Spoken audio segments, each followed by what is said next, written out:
Nie je toto skôr vlastizrada? My sme, veď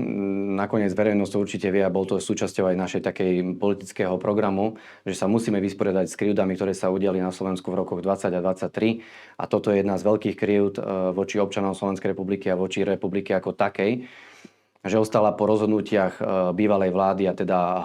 hlavným lídrom týchto ideí bol Jaroslav Naďa ako minister obrany. Odovzdanie všetkej našej protivzdušnej obrany aj následne aj tej výzbroje s ňou súvisiacej. Bol to protokol Najvyššieho kontrolného úradu, ktorý identifikoval, myslím, že 9 trestných činov a škodu na úrovni takmer 700 miliónov eur, na základe ktorého sa spustil ten náš politický humbuk, kde sme povedali, ak je tu